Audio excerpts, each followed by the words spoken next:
वंदे मातरम साथियों, जय हिंद साथियों। तो हम इस चुनावी दंगल को लगातार कवर करते हुए आ रहे हैं। आपको बता दें कि राजस्थान में ये विधानसभा चुनाव होने जा रहे हैं और 25 तारीख को यहाँ वोट डाले जाएंगे। तो उससे पहले हमने यहाँ पूरी एक विधानसभा क्षेत्र में जाकर के और कवरेज किया और उसी क्रम को हम आगे बढ़ाते हुए आज हम बीजेपी के उम्मीदवार दीपक कड़वासरा के पास पहुंचे हैं और उनसे चुनावी चर्चा करेंगे, उनसे पूरी वार्तालाप करेंगे। आपको बता दें कि दीपक कड़वासरा को नामांकन के अंतिम दिन इनका नाम का खुलासा हुआ और इन्हें भारतीय जनता पार्टी के द्वारा टिकट दिया गया और तब से ये मैदान में है। तो माना जाता है कि इनको बहुत ही कम टाइम मिला है प्रचार के लिए और उतने कम टाइम में इन्होंने अपना विजन जो है वो क्या बनाया, क्या रणनीति बनाई। तो इनसे पूरी तरह से पूरी बात करेंगे हम इसी चुनावों को लेकर के। और दीपक कड़वासरा जो बीजेपी के उम्मीदवार हैं और इनके पिताजी। जय हिंद साथियों, मैं उत्तम सिंह राजपुरोहित और आप जुड़े हैं मेरे यूट्यूब चैनल बाड़मेर संदेश से। तो आज हम दीपक कड़वासरा के पास आए हैं। यहाँ बीजेपी के उम्मीदवार है बाड़मेर विधानसभा क्षेत्र 135 नंबर बाड़मेर विधानसभा क्षेत्र से आप उम्मीदवार है और आपको बहुत ही कम टाइम मिला। लास्ट दिन में टिकट इनको मिली और बहुत ही कम टाइम में आपने इतनी बड़ी तैयारियां की। तो पूरी हम आपसे बात करेंगे, पूरी चर्चा करेंगे चुनाव को लेकर के।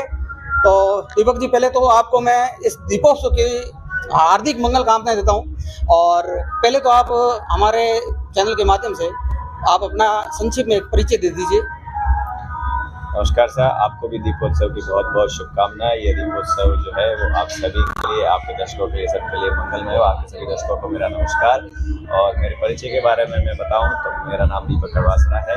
मैं IIT दिल्ली से इंजीनियरिंग की है, बीटेक कंप्यूटर साइंस में, और IIM बेंगलोर से मैंने MBA किया है। और वर्तमान समय में मैं भारतीय जनता पार्टी के कार्यकर्ता के रूप में मैंने अपने राजनीतिक जीवन की शुरुआत की और वर्तमान समय में मैं भाजपा प्रत्याशी के रूप में बाड़मेर विधानसभा क्षेत्र से चुनावी मैदान में हूँ।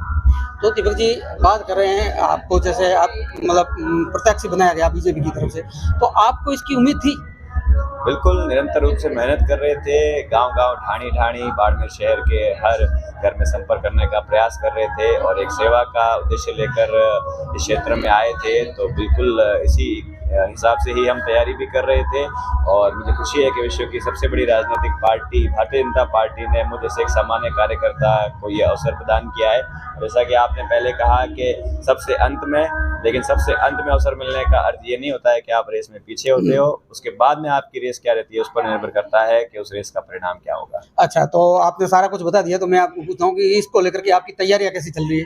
बिल्कुल, तैयारियां अच्छी है। जो आमजन है, आमजन को जब से मेरे बारे में पूरी जानकारी मिली है, क्योंकि जब मैं जा रहा था तब मैं उनके सुख दुख के समय में उनकी समस्याओं को लेकर जा रहा था।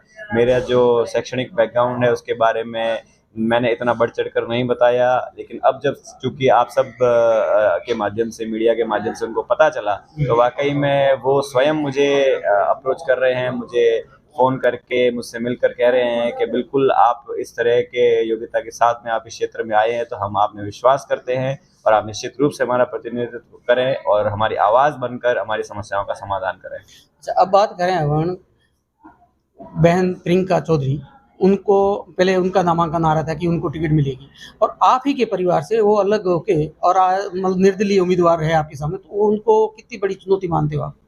देखिए, ऐसा है कि वर्तमान में जैसे आप मान सकते हैं कि कई प्रकार के जो हैं निर्दलीय भी हैं और अन्य पार्टियों के प्रत्याशी है वो भी मैदान में, तो कुल मिलाकर जो है 8-9 लोग चुनाव लड़ रहे हैं। तो वर्तमान समय में हमारा तो एक ही लक्ष्य है कि जो हमारी जनता की समस्याएं हैं उनके समाधान करने का लक्ष्य मेरा अपना जो विजन रखा है उस विजन को लेकर मैं सबके बीच में जा रहा हूँ। तो उस विजन जो है, मेरा मूल फोकस यही है कि लोगों को मेरे मन के भाव समझ आने चाहिए और वो जो है, वो भाव जो है, मेरा कारवां जो है वो बढ़ता जा रहा है, लोग विश्वास व्यक्त कर रहे हैं और चुनौतियां इस तरह की आती रहती है। जो ये राजनीतिक परिदृश्य है इसमें ये जो है कई पक्ष होना ये एक आम बात हो गई है, लेकिन बात ये है कि आपको जनता कितना विश्वास दिलाती है और चाहे कुछ भी हो जाए, जनता का माहौल जो है वो भारतीय जनता पार्टी के पक्ष में है, मोदी जी के पक्ष में है, हमारी विचारधारा है उसके पक्ष में है, मुझ पर विश्वास है, परिवार पर विश्वास है और उसका जो परिणाम है वो आपको इन चुनाव में देखने को मिलेगा। वैसे आपको टाइम तो कम मिला, फिर भी मैं आपसे पूछता हूँ कि आप ही के परिवार से मतलब बीजेपी से वो निर्दलीय चुनाव लड़ रहे हैं, तो आपने उनको मनाने की कोशिश की या आपने प्रयास किए?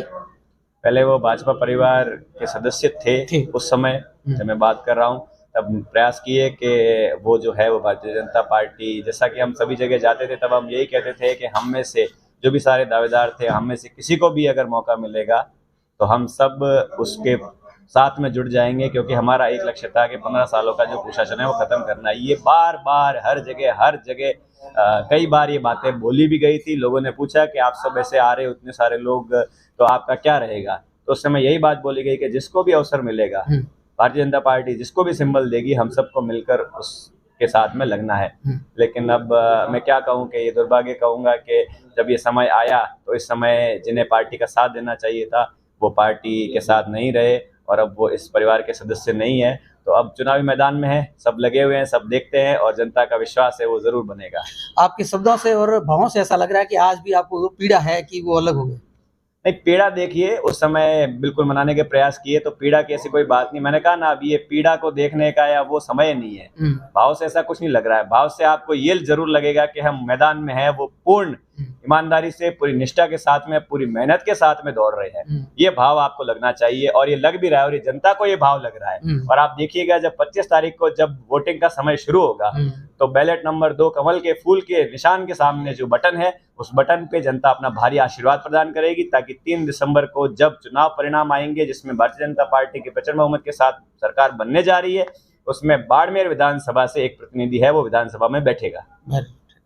तो अभी जैसे आपने बात की कुशासन की, तो कांग्रेस पार्टी जो है वो तो अपनी पीठ थपथपाती है कि इन 5 सालों में हमने विकास की गंगा बहा दी। इसको लेकर के कुछ कहोगे आप? अगर वो ऐसा कहते हैं तो ये उनके लिए बड़े एक शर्म की बात होनी चाहिए, अगर वो इस तरह के जो है अपनी उपलब्धियां बता के कह रहे हैं। अब मैं आपको इसका बड़ा ही कई बिंदुओं में आपको उदाहरण देता हूँ। आज राजस्थान पेपर लीक में नंबर 1 हो गया। नंबर 1 क्या मतलब, कोई राज्यों की और दूसरे राज्यों की और राजस्थान की कोई तुलना ही नहीं है। आज एक के बाद एक पेपर लीक होते रहे, ये सरकार सोती रही।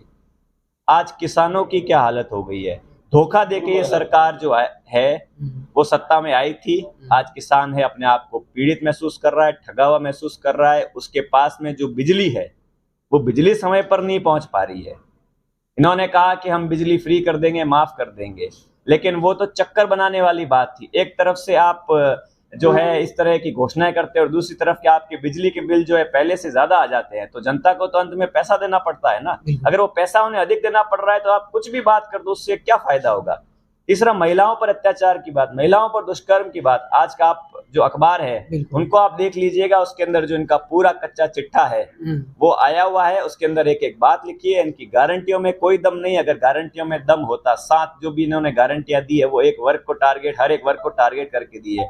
उनका हर एक वर्ग का विश्लेषण कर दीजिए, आपको पता चल जाएगा कि 5 साल में राजस्थान में जंगल राज, कुशासन, भ्रष्टाचार, भय, आतंक का जो माहौल रहा है, जनता इससे त्रस्त हो चुकी है और ये निश्चय कर चुकी है कि बीजेपी की सरकार जो है इस बार 2024 में बनानी है। तो ये थे दीपक कड़वासरा जी। तो इन्होंने अपना व्यस्त कार्यक्रम होते हुए हमारे को टाइम दिया, उसके लिए आपका आभार। और मैं मेरे कैमरामैन साथी स्वाई परमार के साथ उत्तम सिंह राजपुरोहित।